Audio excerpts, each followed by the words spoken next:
Dimanche. Fou Dimanche se passe tous les dimanches de 14h à 14h30 sur votre nouvelle télévision Télé Afrique 1. Aujourd'hui, vous êtes en compagnie de Guizou Oka et avec Guizou Oka, on s'éclate toujours des rires. Aujourd'hui, je vais vous parler de ma copine. C'était en avril passé. Un samedi, ma chérie est venue me voir. Elle m'a dit comme ça, hey, bébé, j'aimerais te rejoindre à la maison pour qu'on puisse prendre un peu de temps ensemble. J'étais avec mes amis, j'ai dit, bon, tiens, les gars, il faut que moi je rentre parce que j'ai reçu un coup de fil de ma chérie, donc il faut que je rentre à la maison. C'est comme ça, je suis rentré à la maison. Arrivé à la maison, elle m'a rejoint. On était là, on a pris le temps d'échanger, de s'amuser dans le salon. Après, elle m'a dit, ah bébé, entrons dans la chambre, je veux prendre un peu de temps avec toi. J'ai dit, qu'est-ce qui pourrait arriver de mauvais dans tout ça, allons. Donc c'est comme ça, on est entré dans la chambre. Étant dans la chambre, on a commencé à faire les petits trucs et autres. Après, elle m'a dit que, bébé, excuse-moi, j'ai oublié quelque chose dans mon sac que je vais chercher.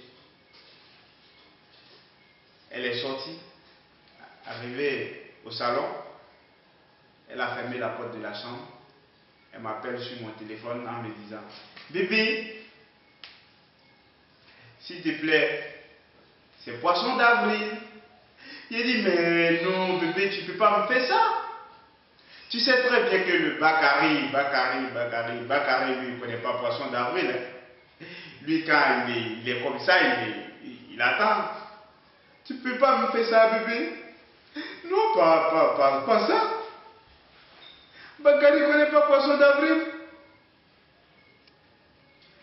Donc c'est comme ça, ma copine, elle m'a fait vraiment quelque chose de très compliqué parce que Bakary ne connaît pas poisson d'avril.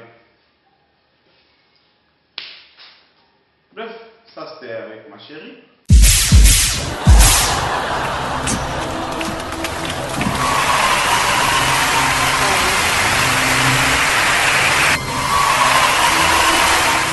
La dernière fois, dans mon quartier, il y a un handicapé, un fou et un aveugle qui se sont disputés.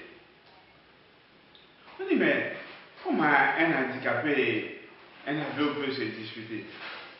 Au fait, l'aveugle avait son bâton en main, il passait.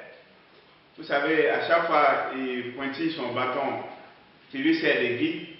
Pendant ce temps, l'handicapé avait son pied qui traînait derrière lui en marchant. Arrivé devant, l'handicapé a touché l'aveugle. L'aveugle s'est mis à l'insulter. Tu es malade, tu ne vois pas clair, tu es aveugle, tu me tapes pourquoi? Et à ce moment-là, ils ont commencé à se disputer. Il y a un monsieur qui est venu et dit, mais pourquoi vous faites pas là? Arrêtez ça, c'est pas bien. Qu'est-ce qui s'est passé? Il y a un fou qui était assis derrière là-bas. Il dit, monsieur, moi j'ai vu dedans. Je sais comment ça s'est passé. Tu vois le monsieur qui a arrêté, qui a boit à main là. Il venait, il écrivait son truc pour passer, et puis le monsieur là, lui, il effaçait pour le suivre. Donc c'est quand il a effacé, jusqu'à il est venu, il est arrivé à côté du monsieur maintenant, c'est là qu'ils ont commencé à faire parole. Sinon le monsieur là, il n'est pas bon. Pourquoi quelqu'un écrit son truc et puis toi tu effaces pour le suivre? C'est à cause de ça ils font parole.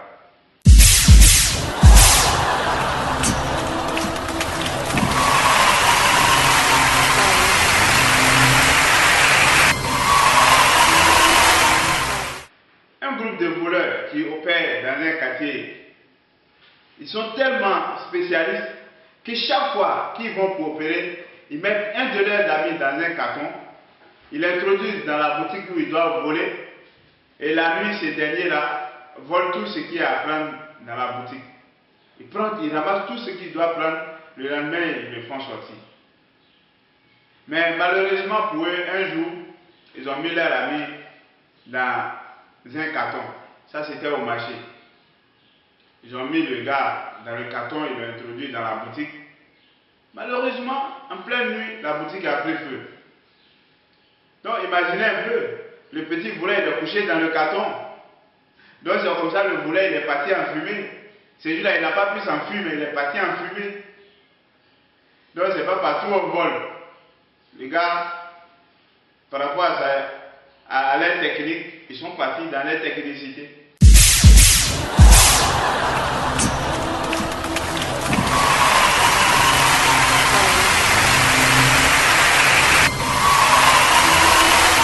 Le vieux Chouchou en Amérique, le vieux là, il n'y a pas sondé.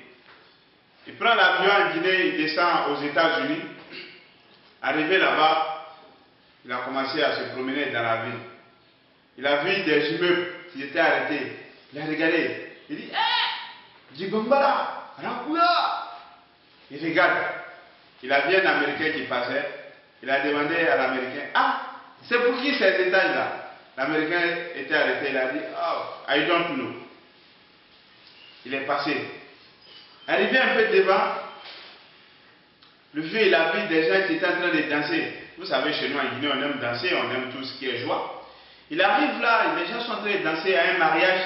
Il est parti, comme on aime tout Mamaya.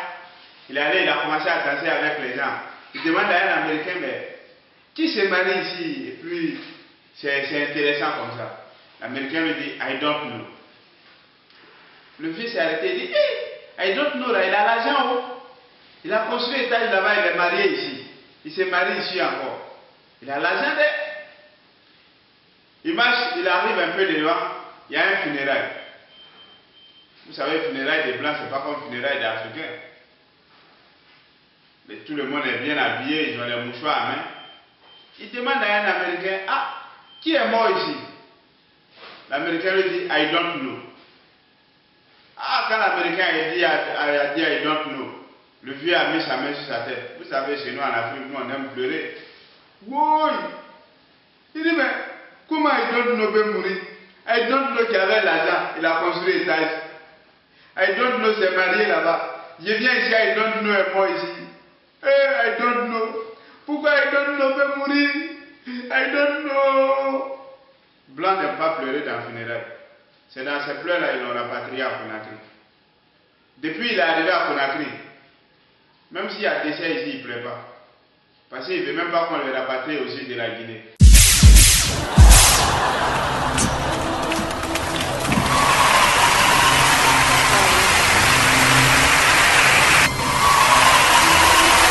Chouchou. Ah, les chouchous sont forts. La dernière fois à l'aéroport de Béchia, il y a un chouchou, un Français et un Peul qui devraient voyager.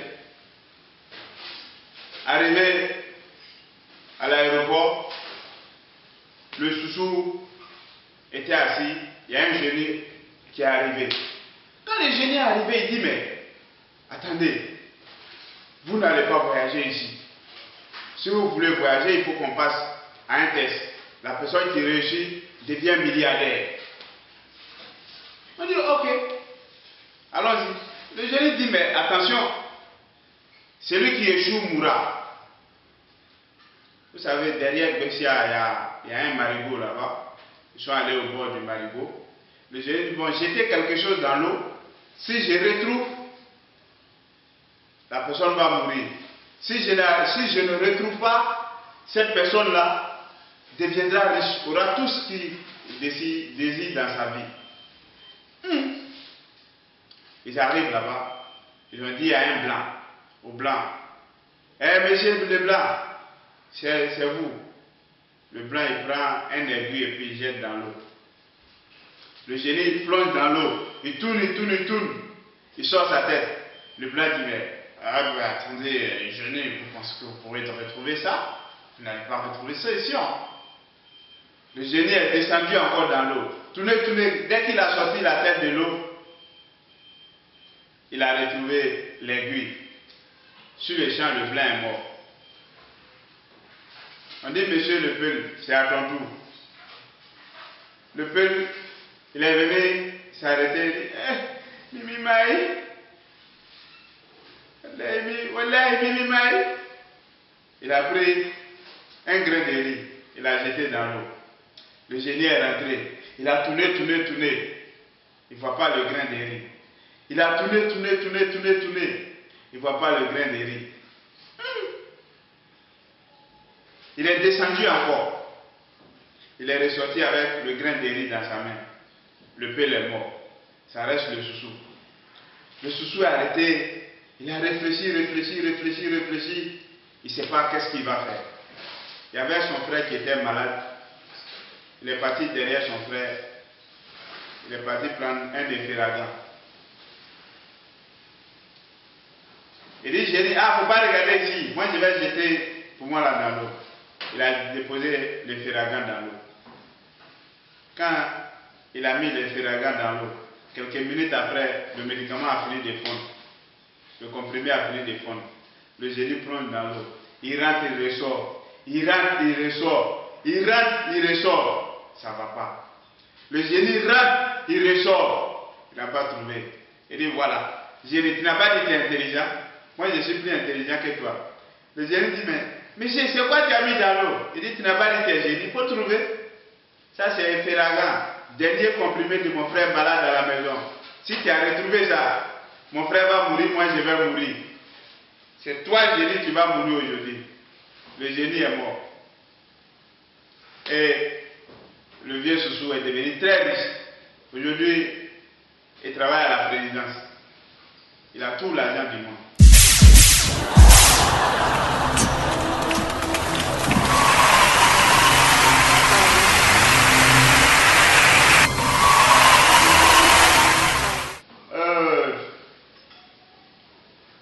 Il y a un jeune dans mon quartier qui sortait avec la femme d'un militaire. Un militaire qui est parti au Mali, à Kidal. Le jeune au quartier, on l'appelle tonton chanteur. C'est un jeune artiste, il se débrouille pas mal. Donc le monsieur est parti en mission. Lui, derrière ici, c'est lui qui se tape la femme du monsieur.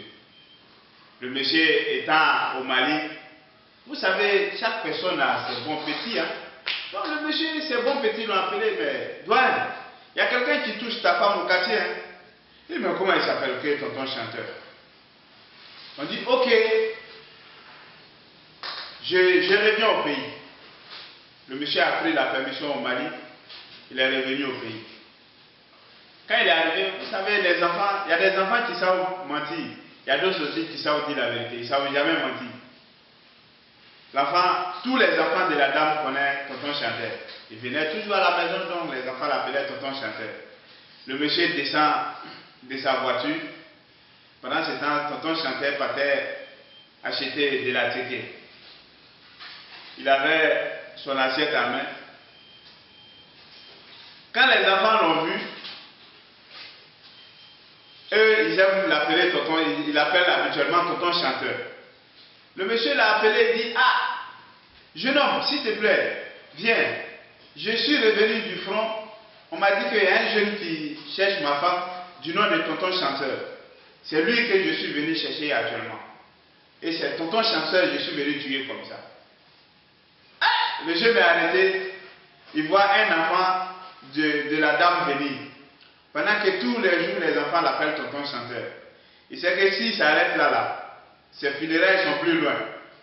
Qu'est-ce qu'il fait? Il dit au monsieur, monsieur, la diarrhée me fatigue dans 2 jours là. La nuit, je n'ai pas pu dormir. J'ai la diarrhée comme ça, attendez, je vais me libérer. Dès qu'il a donné tout, l'enfant a crié, tonton chanteur. Quand l'enfant a dit tonton chanteur, le gars s'est jeté dans les buissons. Jusqu'à aujourd'hui, on ne sait plus où tonton chanteur se trouve. Le monsieur dit, wouh! Ah, c'est tonton chanteur qui était devant moi là.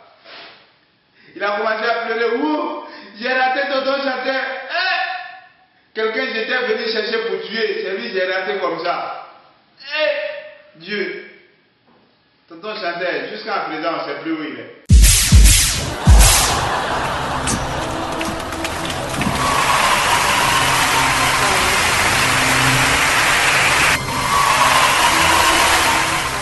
Aujourd'hui, je ne sais pas si vous avez remarqué quelque chose dans nos cités.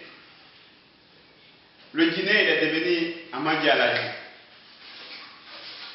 Beaucoup de personnes vont se poser la question. Amandi Aladji, c'est quoi? Mais l'Amandi Aladji, je vous explique ce que c'est que l'Amandi Aladji. Amandi Aladji, c'est te demander ça même, te dire que j'en ai besoin. Quand vous sortez aujourd'hui sur le goudron, il y a toujours l'embouteillage. Chaque matin, tout le monde est pressé pour aller à Madina. Tous ceux qui vont à Madina ne travaillent pas à Madina. Tous ceux qui vont en ville ne travaillent pas en ville. Mais il y a beaucoup d'amandi Allah dit parmi ces gens-là. La mandi Allah dit c'est les gros mendiants. Ils vont de bureau en bureau. Quand il a des amis qui travaillent en ville, il passe toute la journée derrière ces amis-là. Ça, c'est Diamandi Allah dit. Quand elle a sa copine qui a son mec qui travaille en ville, elle passe derrière le mec là-bas, ça c'est Diamandi Allah dit. Quand le monsieur, il a son bon petit qui travaille en ville, et toute la journée il sait qu'il n'a rien à faire, il paye son transport juste pour aller en ville, aller voir son bon petit, pour prendre un peu d'argent, ça c'est Diamandi Allah dit. Le Guinéen est devenu pam. Je sais que là vous allez me demander encore, qu'est-ce qui est pam.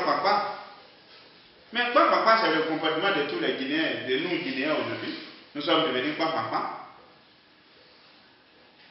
Le monsieur, il est maçon, il est plombier, il est taulier. Mais c'est pam. Le monsieur, il est pam. Parce qu'il prend un peu ici, il prend un peu ici, il prend un peu ici. Quand il met tout ensemble, il nourrit sa famille dedans. Ça, c'est pam. Nous sommes dans un gouvernement pam. On est dans un pays pam. On vient même de signer un accord pam. Après, tout le monde se lève et puis chacun rentre chez lui à la maison.